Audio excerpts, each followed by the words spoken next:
Good afternoon everybody. आज हम कक्षा 11 के केमिस्ट्री के मूलानुपाती सूत्र, आणविक सूत्र और संरचना सूत्र के बारे में पढ़ेंगे। तो चलिए आज का टॉपिक हम स्टार्ट करते हैं। पहला है रासायनिक सूत्र, जिसे हम कहते हैं केमिकल फार्मूला।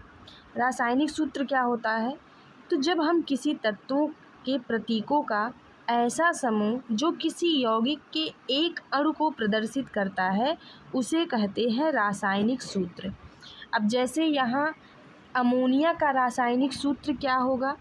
तो अमोनिया का जो रासायनिक सूत्र है वह है NH3, और यह जो NH3 है यह नाइट्रोजन और हाइड्रोजन दो तत्वों से मिलकर बना है। नाइट्रोजन की एक अणु और हाइड्रोजन की 3 अणुओं से मिलकर यह एक तत्व के प्रतीक को शो करता है, और वह है अमोनिया।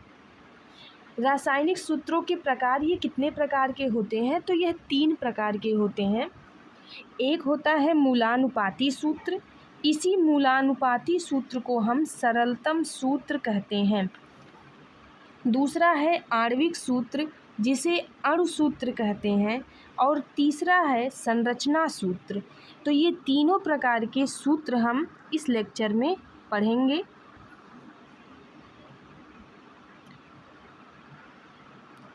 तो पहला है हमारा मूलानुपाती सूत्र, जिसे हम कहते हैं सरलतम सूत्र। मूलानुपाती सूत्र क्या होता है? किसी अणु में उपस्थित तत्वों के परमाणुओं की संख्या जो होती है उसके सरल अनुपात को जो बताने वाला सूत्र होता है वह मूलानुपाती सूत्र या सरलतम सूत्र कहलाता है। जैसे यहाँ पे एक यौगिक हमने ले लिया एथेन। अब इस एथेन का अणु सूत्र हमें पता है C2H6 होता है। कार्बन की संख्या जब 2 होती है तो उसे हम कहते हैं एथ। आपने कार्बनिक रसायन में पढ़ा होगा कि जब कार्बन की संख्या 1 होती है तो वह कहलाता है मेथ। जब कार्बन की संख्या 2 होती है तो वह कहलाता है एथ। और यहाँ पे C2H6 मतलब 2 कार्बन 6 हाइड्रोजन के साथ एक सिंगल बॉन्ड के द्वारा जुड़े हैं, इसलिए यह एल्केन श्रेणी का सदस्य हुआ और इसका नाम हो गया एथेन। इस एथेन का जो अणु सूत्र है वह है C2H6। इसका मूलानुपाती सूत्र निकालेंगे हम। तो यहाँ पे जो कार्बन है, कार्बन के कितने अणु हैं? 2, और हाइड्रोजन के कितने अणु हैं? 6। इन दोनों का रेशियो हो गया 2:6। और अगर इसे हमने काटा तो 2 तिहाई 6 मतलब 1:3। तो इसका जो मूलानुपाती सूत्र हुआ वहाँ पे कार्बन का 1 अणु और हाइड्रोजन के 3 अणु हो गए, जिसे हमने CH3 लिख दिया। इसका मतलब एथेन में कार्बन के 1 परमाणु और हाइड्रोजन के 3 परमाणुओं का जो अनुपात है वह इसके मूलानुपाती सूत्र को प्रदर्शित करता है। दूसरा हमारा एग्जाम्पल है ग्लूकोज। ग्लूकोज का जो अणुसूत्र होता है वह C6H12O6 होता है। मतलब कि जो ग्लूकोज है वो कार्बन के 6 अणुओं, हाइड्रोजन के 12 और ऑक्सीजन के 6 अणुओं से मिलकर बना होता है। इसका मूलानुपाती सूत्र निकालने के लिए हम इनके अणुओं का अनुपात देखेंगे। तो यहाँ पे कार्बन के कितने हैं? 6, अनुपाते हाइड्रोजन का हो गया 12 और ऑक्सीजन का हो गया 6। अब अगर इसको हमने डिवाइड किया तो 6 एकन्नम 6, 6 दूना 12 और 6 एकन्नम 6। तो इसका जो मूलानुपाती सूत्र होगा उसे हम C1H2 और क्या लिख सकते हैं? एक सेकंड, हाँ, यहाँ पे ये हो गया आपका 6। इसको हमने डिवाइड किया तो 1, 2 और 1 आया, जिसे हम C1H2 और O1 लिख सकते हैं, या इसे हम अब वन का मतलब क्या है वही होगा, इसको हम CH2O से भी डिफाइन करते हैं। तो यह इसका ग्लूकोज का मूलानुपाती सूत्र हुआ। इसी तरीके से अगर बेंजीन का देखा जाए तो बेंजीन का जो अणुसूत्र होता है वह C6H6 होता है। मतलब यहाँ पे कार्बन के 6 और हाइड्रोजन के 6 अणु हैं। अब इनमें अनुपात देखेंगे तो 6:6, मतलब कि 1:1 का रेशियो है, जिसका मूलानुपाती सूत्र हो गया CH। तो इस प्रकार जो मूलानुपाती सूत्र होता है वह किसी अणु में उपस्थित परमाणुओं की संख्या का एक सरल अनुपात होता है। नोटेड पॉइंट यहाँ पे एक है कि किसी यौगिक में उपस्थित किसी तत्व की प्रतिशत मात्रा हम किस तरीके से ज्ञात कर सकते हैं। तो तत्व की प्रतिशत मात्रा निकालने का एक फार्मूला है तत्व का भार गुणे 100 बटे यौगिक का अणुभार। तत्व की प्रतिशत मात्रा इक्वल टू तत्व का भार गुणे 100 बटे यौगिक का अणुभार। अब इसी पे हम एक न्यूमेरिकल लगाने जा रहे हैं। तो न्यूमेरिकल हमारा है यूरिया में उपस्थित नाइट्रोजन की प्रतिशत मात्रा ज्ञात कीजिए। अभी हमने फार्मूला जस्ट पढ़ा है कि तत्व की प्रतिशत मात्रा निकालने के लिए हमें तत्व का भार बटे तत्व का अणुभार दोनों निकालना होता है, यौगिक का अणुभार निकालना होता है। तो यहाँ पे जो यौगिक है वो है हमारा यूरिया। यूरिया का जो फार्मूला है वो NH2CO NH2 है। ठीक, इसका अणुभार हम निकालेंगे तो यहाँ पे नाइट्रोजन के यहाँ पे देखिए 2 अणु हैं, एक नाइट्रोजन 2 नाइट्रोजन, 2 अणु हो गए और नाइट्रोजन का परमाणु भार होता है 14, तो 2 गुणे हो गया 14 प्लस हाइड्रोजन यहाँ पे देखिए तो 2 हाइड्रोजन ये और 2 हाइड्रोजन ये हो गए 4 हाइड्रोजन, और हाइड्रोजन का परमाणु भार होता है 1, तो 4 गुणे 1 हो गया। इसी तरीके से कार्बन का देखा जाए तो कार्बन का परमाणु भार 12 होता है, ऑक्सीजन का परमाणु भार 16 होता है, और सबको ऐड करने पे यूरिया का जो अणुभार आया वो आ गया 60। अब यूरिया में नाइट्रोजन का भार कितना है, तो यूरिया में जो नाइट्रोजन का भार है वो है 2 गुणे 14 बराबर 28 ग्राम। अब इसका हम परसेंटेज निकालेंगे तो परसेंटेज निकालने के लिए नाइट्रोजन का जो भार है वो 28 गुणे हो गया 100 और बटे यौगिक का जो अणुभार है वो हो गया 60। डिवाइड करने पे हमारा आंसर आया 4.667 इंटू 10, जिसे हमने एक अंक दशमलव उधर ले जाने पर ये 46.67% आंसर के रूप में आया। इसी तरीके से अगला हमारा न्यूमेरिकल है कि किसी धातु के 33 ग्राम ऑक्सीजन के साथ क्रिया करके 71.2 ग्राम धातु ऑक्साइड बनाते हैं। तो धातु ऑक्साइड में ऑक्सीजन की प्रतिशत मात्रा ज्ञात कीजिए। सेम वही फार्मूला हमारा है कि ऑक्सीजन की प्रतिशत मात्रा इक्वल टू ऑक्सीजन का भार या ऑक्सीजन की मात्रा गुणे 100 बटे उस यौगिक या धातु की मात्रा। तो यहाँ पे जो धातु ऑक्साइड में ऑक्सीजन है, अब ऑक्साइड कैसे बनता है, तो वह धातु की मात्रा और धातु में ऑक्सीजन की मात्रा कितनी होगी उससे देखा जाएगा। तो यहाँ धातु ऑक्साइड में जो ऑक्सीजन है वह धातु ऑक्साइड की मात्रा में से धातु की मात्रा को जब हम निकाल देंगे तो हमें पता चलेगा। तो धातु ऑक्साइड की मात्रा यहाँ पे 71.2 ग्राम दिया है और धातु की जो मात्रा है वो 33 ग्राम दी है। जब दोनों को हमने माइनस किया तो यहाँ पे धातु ऑक्साइड में ऑक्सीजन की मात्रा 38.2 ग्राम आई। अब इसकी मात्रा जो आई है उसको हम इस फार्मूले में पुट करेंगे तो यहाँ पे ऑक्सीजन की मात्रा आ गई 38.2 गुणे 100 बटे धातु ऑक्साइड की मात्रा हमारी 71.2। डिवाइड करने पे आंसर हमारा आया 0.5365 इंटू 100, जिसे हमने पॉइंट को एक अंक उधर ले गए तो 53.65% इसका आंसर आया। मतलब कि धातु ऑक्साइड में जो ऑक्सीजन की प्रतिशत मात्रा है वह 53.65% है। अब अगला क्वेश्चन है हमारा कि प्रयोगों द्वारा ज्ञात हुआ कि अमोनिया में नाइट्रोजन व हाइड्रोजन भारानुसार 14:3 के अनुपात में है। अमोनिया का मूलानुपाती सूत्र ज्ञात करिए। अब यहाँ हम इस सवाल को एक चार्ट के अनुसार लिखेंगे।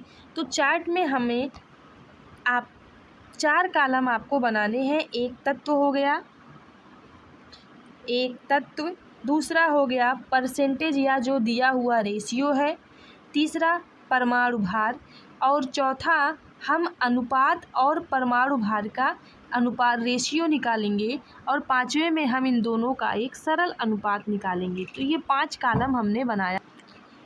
यहाँ पे तत्व में एक है आपका नाइट्रोजन और दूसरा है हाइड्रोजन। नाइट्रोजन का जो अनुपात है वो है नाइट्रोजन की 14 मात्रा और हाइड्रोजन की 3 मात्रा है। नाइट्रोजन का परमाणु भार हमें पता है 14 होता है और हाइड्रोजन का होता है 1। अब यहाँ पे परसेंटेज अनुपाते परमाणु भार है, यहाँ पे हम इसका रेशियो निकालेंगे। तो नाइट्रोजन की प्रतिशत मात्रा जो है वो भी 14 है और इसका परमाणु भार भी 14 है। तो 14:14 इक्वल टू आ गया 1।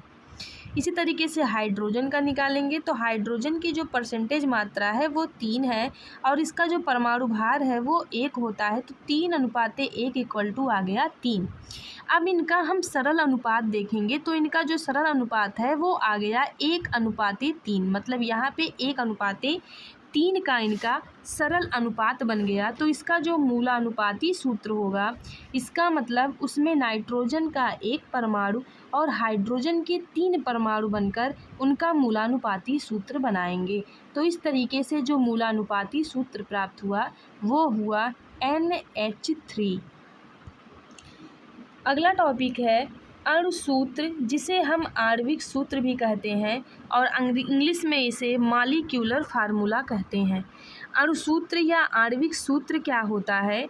यह किसी यौगिक के एक अणु में उपस्थित सभी तत्वों के परमाणुओं की वास्तविक संख्या को बताने वाला सूत्र होता है। मूलानुपाती सूत्र क्या होता है? वह अणुओं में उपस्थित परमाणुओं की संख्या का सरल अनुपात होता है, लेकिन यह तत्वों के परमाणुओं की वास्तविक संख्या को बताने वाला फार्मूला होता है। जैसे एथेन का जो अणुसूत्र है वह C2H6 होता है, ग्लूकोज का C6H12O6 होता है और बेंजीन का C6H6 होता है। अणुसूत्र हम कैसे ज्ञात करेंगे? अगर हमें मूलानुपाती सूत्र पता है तो अणुसूत्र इक्वल टू मूलानुपाती सूत्र में हम स्मॉल n जो कि नंबर है, इस n की वैल्यू 1, 2, 3 कुछ भी हो सकती है से गुणा करा देंगे, जहां n इक्वल टू मूलानुपाती सूत्र भार बटे अणु भार होता है। इसकी वैल्यू 1, 2, 3 कुछ भी हो सकती है।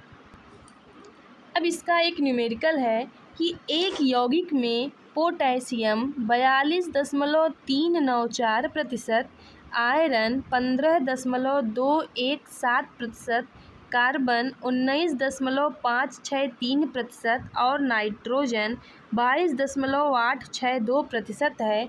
यदि यौगिक का अणुभार 368 हो तो यौगिक का अणुसूत्र ज्ञात कीजिए। यहाँ पे यौगिक का अणुभार दे रखा है और इसका हमें अणुसूत्र ज्ञात करना है। तो अभी जस्ट हमने पढ़ा है कि अणुसूत्र निकालने के लिए सबसे पहले हमें इसका मूलानुपाती सूत्र ज्ञात करना होगा। तो मूलानुपाती सूत्र ज्ञात करने के लिए हमें पुनः एक चार्ट बनाना है और इस चार्ट में पहले हमने लिखा तत्व, फिर हमने उसका परसेंटेज निकाला, फिर तीसरे कॉलम में हमने परमाणु भार लिखा, चौथे कॉलम में परसेंटेज मतलब प्रतिशत अनुपात और परमाणु भार का रेशियो निकाला और पांचवें में हमने उनका सरल अनुपात लिखा। तो तत्व में अब यहाँ तत्व में हमने पहला तत्व लिया पोटेशियम, जिसकी प्रतिशत मात्रा 42.394 दिया है। इसका परमाणु भार होता है 39 और जब हमने परसेंटेज में और परमाणु भार में रेशियो निकाला तो यहाँ पे इसका रेशियो आया 1.09 और इसका सरल अनुपात हमने जब निकाला तो सरल अनुपात निकालने के लिए हम क्या करते हैं, फिलहाल पहले हम यहाँ तक सॉल्व करते हैं, सरल अनुपात अभी बताते हैं। आयरन देते हैं, अगला तत्व तो आयरन का जो परसेंटेज दिया है वो 15.217% है। इसका परमाणु भार होता है 56, और जब हमने इन दोनों का रेशियो निकाला तो ये आ गया 0.27। कार्बन दिया है अगला तत्व जिसकी परसेंटेज मात्रा 19.563 दी है। इसका परमाणु भार हो गया 12, और इन दोनों में रेशियो निकालने पर हमारा आया 1.63। इसी तरीके से नाइट्रोजन की जो प्रतिशत मात्रा दी है वो 22.862, इसका परमाणु भार होता है 14, और इन दोनों में रेशियो निकालने पर 1.63 वैल्यू आई। अब हम सरल अनुपात निकालने के लिए इन चारों वैल्यू में से जो वैल्यू सबसे कम होती है उसी से हम डिवाइड करते हैं। तो यहाँ पे सबसे कम वाली वैल्यू हमारी 0.27 है, इसलिए सरल अनुपात निकालने के लिए हम सबके रेशियो में से 0.27 से भाग देंगे। तो यहाँ पे जो इसकी परसेंटेज मात्रा और परमाणु भार का रेशियो है वह है 1.09, और डिवाइड हम करेंगे 0.27 से, तो इसका जो अनुपात आएगा वो आएगा 4। इसी तरीके से यहाँ पे हम आयरन का निकालेंगे तो 0.27 इसका रेशियो है, और सबसे कम वैल्यू भी हमारी 0.27 है, तो दोनों का रेशियो हमारा आ गया 1। कार्बन का देखें तो यहाँ पे इनका जो रेशियो आया है वो 1.63 है, डिवाइड हम करेंगे 0.27 से, तो इसका जो सरलतम अनुपात आएगा वो आएगा 6। इसी तरीके से नाइट्रोजन का भी हमने निकाला और इसका आया अनुपात 6। अब हम यहाँ पे सबका रेशियो देखें तो पोटेशियम, आयरन, कार्बन और नाइट्रोजन इन सबका रेशियो 4:1:6:6 है। अब इसे हम मूलानुपाती सूत्र में लिखें तो यहाँ पे मूलानुपाती सूत्र में लिखेंगे तो देखिए यहाँ पोटेशियम के कितने परमाणु हैं, 4। पोटेशियम के हो गए 4 परमाणु। आयरन का रेशियो यहाँ पे 1 है, इसका मतलब आयरन के 1 परमाणु, और कार्बन और नाइट्रोजन के 6 परमाणु हुए। तो इसका जो मूलानुपाती सूत्र हुआ वह K4FeC6 और N6 हुआ। अब हम यहाँ मूलानुपाती सूत्र भार निकालते हैं, तो उसको निकालने के लिए हम सभी के परमाणु भार को निकाल के उसका ऐड कर लेंगे। तो पोटेशियम का जो परमाणु भार होता है वह होता है 39, इसके 4 अणु हैं, तो हो गया 4 × 39, प्लस आयरन का होता है 56 परमाणु भार, कार्बन का होता है 12, इसके 6 अणु हैं तो 6 × 12। नाइट्रोजन का होता है हमारा 14 परमाणु भार, इसके 6 अणु हैं तो 6 × हो गया 14। इन सब को हमने जब ऐड किया तो टोटल हमारा मूलानुपाती सूत्र भार हो गया 368, और इसका जो अणुभार होता है K4FeC6N6 का वो भी होता है 368। अब N = हम यहाँ पे मूलानुपाती सूत्र भार और अणुभार सबकी वैल्यू पुट करेंगे और N की वैल्यू हमारी आ गई 1। अब अणुसूत्र बराबर होता है मूलानुपाती सूत्र × N। N की वैल्यू हमारी 1 है, हमने यहाँ पे मूलानुपाती सूत्र लिखा K4FeC6N6। 1 को हमने 1 से मल्टीप्लाई कराया, अगर यहाँ पे n की वैल्यू 2 होती तो हम 2 से यहाँ पे 2 लिखते और 2 से मल्टीप्लाई कराते, तो हमारा हो जाता K8। लेकिन यहाँ पे 1 है तो हम 1 से मल्टीप्लाई कराएंगे, तो 4 का मल्टीप्लाई 1 में कराएंगे तो आएगा K4। Fe 1 × 1 हो गया Fe, C 6 × 1 हो गया C6, और N 6 × 1 हो गया N6। हमारा अणुसूत्र हुआ K4FeC6N6, जिसे हम सही रूप में इस तरीके से लिखते हैं। तो इसका जो नाम है वो है पोटेशियम फेरोसाइनाइड। इसका जो नाम है वो है पोटेशियम फेरोसाइनाइड, और अगर IUPAC नाम देखा जाए तो पोटेशियम हेक्साफेरोसाइनाइड 2 होता है। तो इस तरीके से हम मूलानुपाती सूत्र और अणुसूत्र निकालते हैं। अगर आपको वीडियो अच्छी लगे तो वीडियो को लाइक और चैनल को सब्सक्राइब करें। थैंक्स।